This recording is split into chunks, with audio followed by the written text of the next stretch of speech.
Welcome to Let's Get Writing. I'm Catherine Taylor.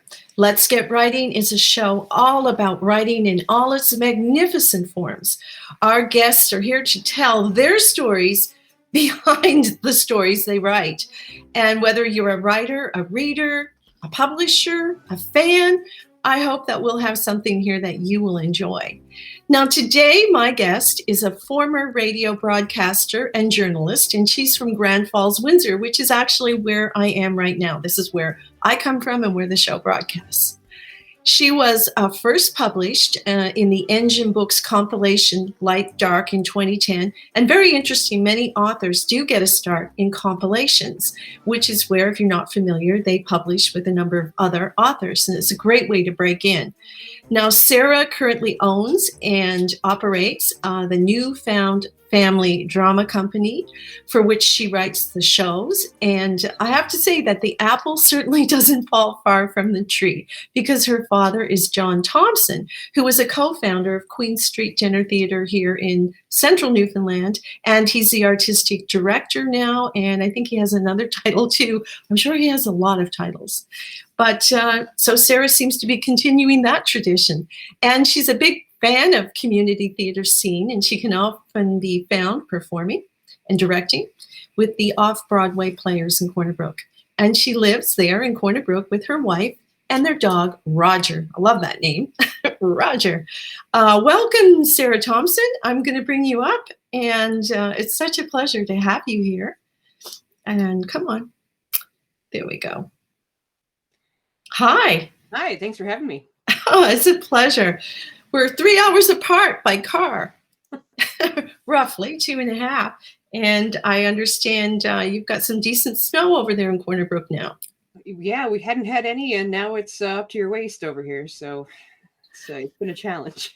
Yeah, it has its moments when you have a year like this. But, you know, I love Corner Brook, and one of my favorite places on the island. I've spent so much time there with the kids when they were growing up.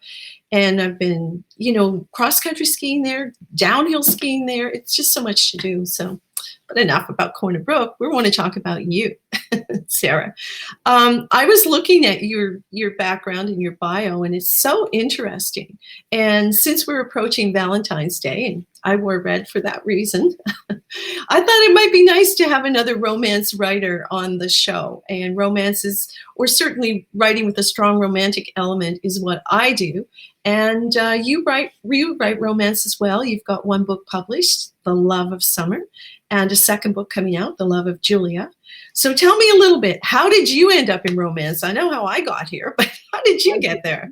Well, I do almost everything I do is by accident. I'll be completely honest. I got laid off from my job, and I had always really wanted to write a novel. And I sat down and I started to write one, and I realized I was writing a romance. Which hadn't really occurred to me as a genre to pick up on, but I had a short story that I'd written many years ago that I thought would turn into a great novel, and it turns out that it was a romance novel. So I just figured that if I could put one on paper, then we should try and continue in that genre, because it was such an empty market as well. Mm-hmm. That, it was nice to be able to put something out there that I knew people were looking for. That's wonderful, Sarah. When you had the first draft and you were putting it into the book, what kind of time period were you looking at to get all that together? So it actually took me about 6 weeks to write the first draft of the first novel, and about 6 months after that to do the majority of the editing and those kinds of things before I felt prepared to send it off to see if anybody would be interested in publishing it. Interesting, because that's a pretty short timeline, in my opinion, and lots of times it can take a lot longer. So you must have been pretty dedicated to the process. Yeah, I treated it as my day job. It became what I did every day, 8 hours a day, and just to make sure that the words got on the page and I had the time to do so while I was in a lull with not working at that point. Right. And Sarah, when you say you treated it like your day job and so on, how does that day look like for you? Like, are you someone that writes early in the morning? Do you write late into the night? What's your favorite? I'm kind of a 9 to 5 person. I like to get up and start first thing in the morning, go back and see where I left off the day before, and spend the majority of my morning making notes on what I've worked on. And then the afternoon is usually when I start putting more words on the page, and trying to get my word count for that day in, so that I make the progress that I need to make deadlines at this point. But yeah, so it's mostly a 9 to 5. If I write in the nighttime, it's kind of I scribbled something on a piece of paper, more so than I sit down and actual plug away at the document. Absolutely. Okay, absolutely. And Sarah, are you one of those people who works from an outline? Are you a pantster? Are you a planner? What, I you know? am I am totally a planner. I am very much about the outline, and sometimes my characters have other ideas, and they Mhm. like to take me away from my outline a little bit. But that's the point where I'll sit down and I'll revamp my outline, because I realize that, this is probably something that works better than what I had originally planned. But I'll still plan from there to the end, and I find if I don't, I can't find the end. So it's very much about the planning stage, even chapter by chapter sometimes, to get the from point A to point B. It's pretty interesting because basically, if you go to the airport and say you want to go somewhere, and they are going to ask you where you want to go, I always think of that, and they go, "Well, I'm not sure." Well, I'm sorry, man, we can't sell you a ticket. And similarly with writing, if you don't know where you're going to go, I think it's that much harder. And although I have written a few manuscripts and I haven't always had that strong outline, but I think as a result of that, it took me a lot longer. I mean, do you see that kind of benefit from working with an outline? Oh, absolutely. So, I mean, it doesn't necessarily mean the project starts with an outline. It might start with an idea, and I sit down and write a few chapters even before I flesh out the full outline. But if I don't, I'm definitely pandering through a lot of it, because you don't know what your ultimate destination is. You're right. You can't buy a ticket to nowhere. So you got to figure out what you want the end result to be, I think, before you get there, or you just kind of flounder through it, right? Yeah, I gotta say it, Sarah. These days in particular, you can't buy no ticket to nowhere. Here we sit in Newfoundland doing lots of writing along with other writers here, and it's phenomenal how rich the culture here is for writing. I still am amazed. I'm still amazed. And I want to talk more about writing, but I just have to do this, go back to this point, because your father is John Thompson, and he's certainly well known in central Newfoundland, and you had to have grown up in an interesting household, because with Queen Street Dinner Theater, I think it started in 1997, and it's just been around for so long, and it's tough times right now for all theater like that. But I noted that you've also gone in that direction as well with a dinner theater. And I mean, how did growing up in that kind of environment influence you? I grew up in a very creative household. I will say that there was lots of I guess emphasis put on having a creative outlet, and being able to do those kinds of things, and the importance of the arts. I was a much older when Dad actually started Queen Street. I was actually in the last couple of years of high school, so I wasn't around it as much as my brother was. He kind of grew up in the theater. But in watching like the way that it developed and grew and became such a community driven thing as well, because the whole community gets behind it. So when I was looking for something to do here, I realized that we don't have something like that in Corner Brook, and we don't have a lot of options for people coming from out of town. We get bus tours that come here, and they have, they don't have anything to offer them when they arrive. So I thought the idea of doing something similar to that here, to give that kind of choice, and to hopefully bring the community together, to get the small businesses working together and those kinds of things, in order to develop something that we can look at and say to people who come here, like, look what we have to offer you. Here's just original theater. Here's kids who are going to theater school who have an opportunity to stay here and have a job when they're off for the summer, and those kinds of things. That it would really be a nice thing, not just for me as a person wanting to be involved in theater, but for the community as a whole.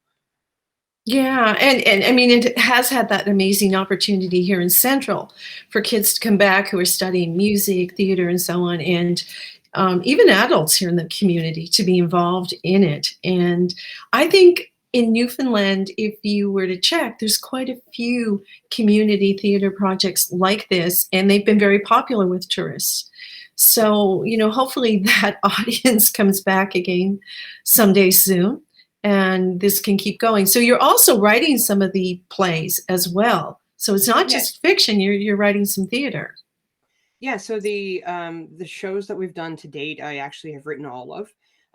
We've been closed for a little while, obviously, with the pandemic happening and with all the borders being closed. It's really hard to run a tourism-based business when there are no tourists. But yeah, so I write the shows. That takes a couple of days and do some workshopping with them. I'm very fortunate to have some excellent friends who are more than willing to sit down and read an original piece of theater with me, and it's a completely different way of working to write a stage show like that. But it's same as any kind of genre. It's very formulaic. So if you understand the way the process works, then it just becomes, how do I get from point A to point B? Yeah, and those plays are kind of like that. And it seems to me like you have very much that kind of logical mind that can tap into these things.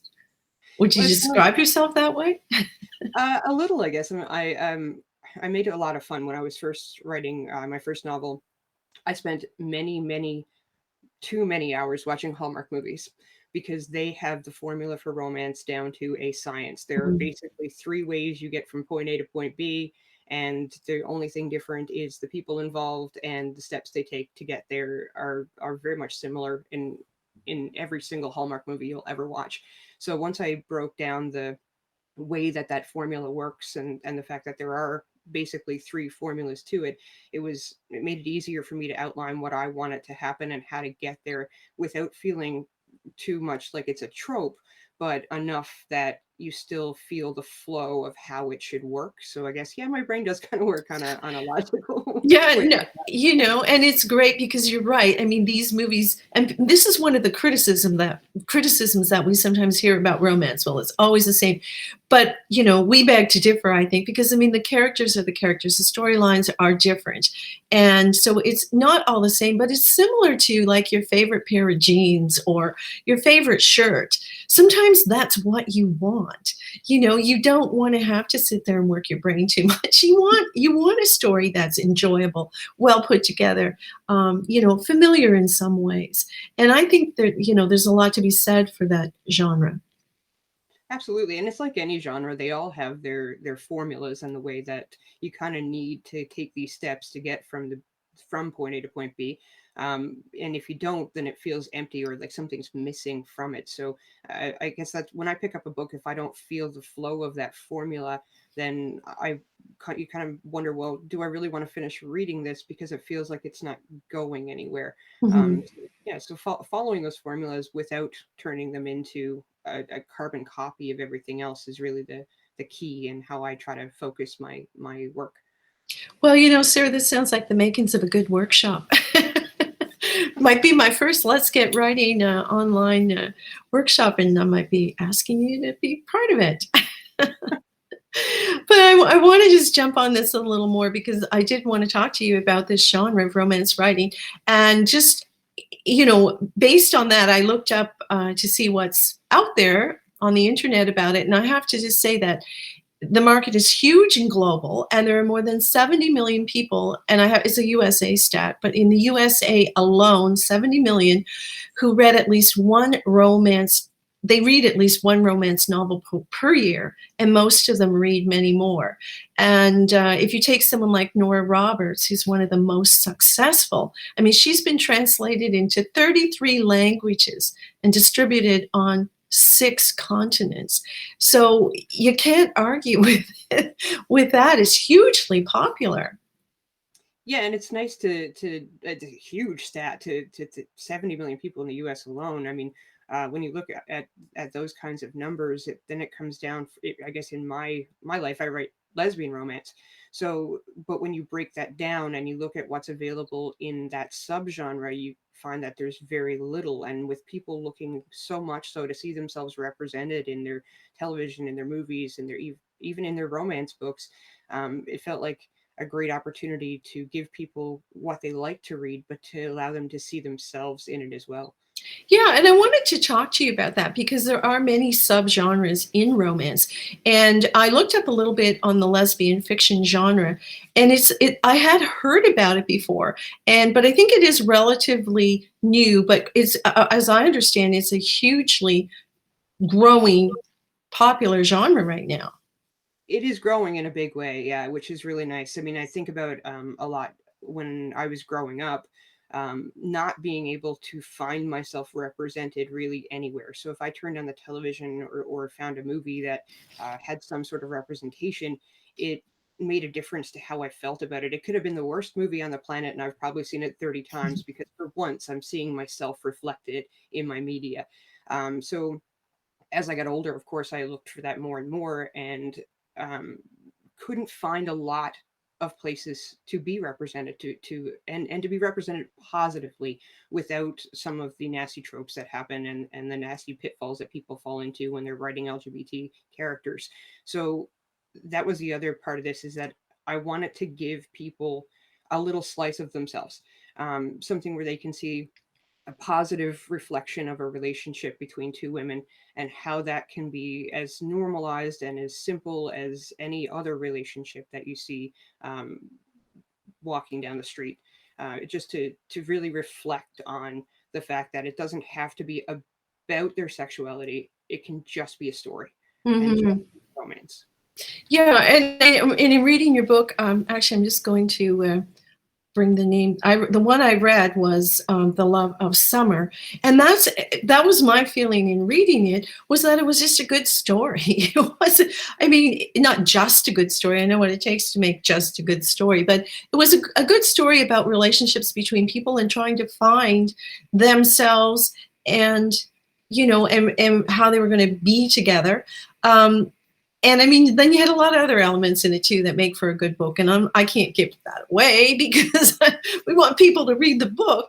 So I'm not going to do that. But I mean, it made for an interesting story. It wasn't on one level. You had all kinds of things happening there.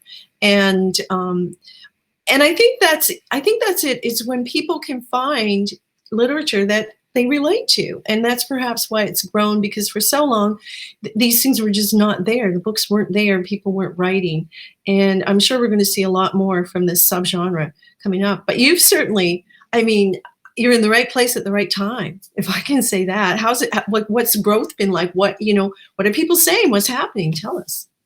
It's surreal is actually how I feel about it. I talked to my publisher uh, on the regular and get updates about how things are going with actually both books now. But when the Love of Summer dropped last January, it was overwhelming. Is not even a big enough word. I was getting every other day updates about hundreds of people reading this or buying it, and like even my friends and people around me who were able to get physical copies from me have just had so much um, such such beautiful things to say about the fact that I got across what I wanted to get across, that it's just a better relationship, and it's just about people who love each other, who have to find a way to be together, and it doesn't nothing else about it really matters. So it's just yeah, it's still it continues to be surreal that it's even out there and that I wound up in this place in my life, but I wouldn't take it back. I'll say that much. Yeah, well, I'm so happy that you're seeing such success with it. And now the love of Julia, or is Julia, right? Or Julie? I hope I have it right, Julia. You Yep. have it right. Okay. And now this one is out, and which I haven't had a chance to read yet. But I want to talk a little bit about your publisher, Engen Books. I had Matthew LeDrew on the show a couple of weeks ago, and I really enjoyed my time with him, and learned a lot about how that publisher has grown and what they're doing. But my sense of that publisher and of Matthew is that they're giving voice to a lot of new voices, and they're taking chances on people. And so, how did you end up at Engen Books? Well, I joined. I get well, we can go back a really long way and start with the fact that I met Matt when I was going to journalism school in Stephenville. We actually went to school together and became quite good friends at that stage. And for a long time, he bothered me about, you should do some more writing, and get involved with that. So I wrote a piece for the Light Dark compilation back in 2010 for him. And then when they moved on from it just being him putting together compilations and things to a full board and all those kinds of things. And I happened to be in meetings with part of the Writers Alliance of Newfoundland Labrador, part of their board, and I through that met some other members of his board and passed along my book to them, saying, I'd love it if you guys would give this a read. I got some immediate reaction back from them talking about how, let's do something with this, let's get it published. I did submit to a couple of other publishers and got some positive feedback from them as well about being interested in publishing. But because I knew Matt personally, and I knew that he would take the time to market me even as a new writer, someone who's not established and who maybe isn't a name that anyone's going to recognize, that he'd still take the time to do the marketing and really push for it to be successful for me, which I think was probably the best choice I could have made. But in terms of making sure that it wasn't just something that was going to land on the back shelf of some other publisher and maybe never go anywhere or any readership. And that's such a great point, because the writing of the book is one thing, the publishing is another. But then, like you say, to get it out there into the hands of readers is a huge job as well. And it's not all on the shoulders of the publishers either. There's a lot of responsibility on the writers. So, what kinds of things have you been doing?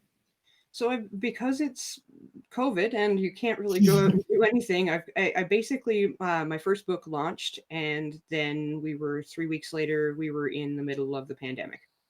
So I wasn't able to get out and do any of the things I would have liked to do to be able to promote in person. So I started doing some online readings, and through my author page, I did a couple of readings of the book that was out, and I did a reading of I'll say an excerpt from the new one. And I continue to try to post on that page and through all my social medias to let people know, like, I'm making an online appearance, or I worked with my local library a number of times to make appearances virtually with them.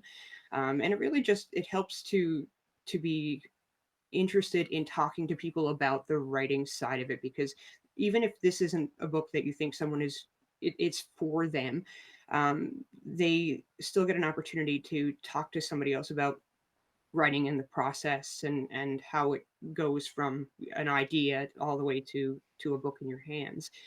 So I'd like to push that aspect of it as well, Mhm. um, and make sure that people know that, okay, well, maybe you're not going to buy this particular book that I've written, but come out and let me talk to you about writing and talk about some other local authors that maybe you would like. So that's the other side of it, is if you get local authors to talk about you as well, then you're going to see some other sides of it and some growth from that perspective as well.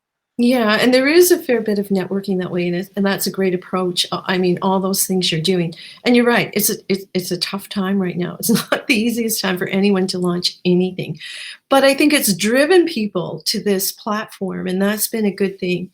And one of the reasons I've wanted to do this show is to get people used to coming here to find out about new authors or established authors and get a sense of what that lifestyle is like and how all this happens. Now, you mentioned WANL, the Writers Alliance of Newfoundland and Labrador, and you're involved with them, and I know you are. Let's just talk briefly about them and let people know what you're doing there. So I am actually the Western Labrador representative on the board of directors for the Writers Alliance. And these guys, I got to tell you, the people who volunteer to take part in this board are passionate about writing. They're passionate for writers and wanting to see them have success and give them opportunities to grow as writers. There's a ton of excellent programs. If you're just starting out writing, there's mentorship programs. There are a number of different programs that will get an experienced author to read some of your work and give you feedback, and just a ton right now. Especially, there's been a lot of funding provided to WANL for COVID relief. So right now they have a ton of paid opportunities open for people to do Ask Me Anythings, to do a workshop as a panelist to facilitate the Ask Me Anythings. They're looking for someone to do a master class right now, which is a huge undertaking, and just trying to get money into the hands of writers and to allow them to continue to work on their creative path, especially during this time where a lot of people are really struggling with it. Yeah, and we are seeing that support to the arts. You know, there were announcements in the fall, and hopefully it continues. And I think these will be good things. I'd love to believe that these things will never go away, because this is what we've needed all the way along. Sarah, I've got Facebook, Sarah Thompson, author, up there, and that's one of the great places where people can reach you. And like the new times, and a lot of people don't have web pages anymore. They actually do it a lot through Facebook, and I think that's your preferred platform. Yeah, Facebook. You can find me on Twitter as well. Author S Thompson, I believe, is my handle. I just changed it last week. And I'm always open to talking to people about writing on either platform, and hopefully someday I'll be out making public appearances again. Well, hopefully so. All right. Well, before we wrap, very quickly, anything you would have done differently? No, I got super lucky. I was afforded the time to be able to do this. I might have written 2 or 3 before I started submitting, so that I didn't feel like I had to work so hard on the next ones. But otherwise, it's just been a fantastic journey, and just so blessed to be on it. Amazing. Well, Sarah, I wish you every success as you continue, and I think you're going to have a long career writing your books. And also, I hear the passion in your voice when you talk about it. So you're certainly a good person to be involved with the Writers Alliance of Newfoundland and Labrador. And something that I've been thinking about doing is, along with these shows, is having some author reads on Catherine Taylor Media. So I did talk to you about that, and I hope we can work that out. And if people are watching, again, I'll just let them know that all these shows are carried on my YouTube channel at Catherine Taylor TV, and such things as I hope to integrate upcoming as author reads will be on there, and you can get a flavor for the author reading their book. And that's an amazing thing too, because to hear an author read a book and to be part of that process is pretty cool. But again, Sarah, I want to thank you so much for coming on the show, and wish you every luck with your future endeavors. And thanks for being here today. Thanks so much. Okay, have a great day.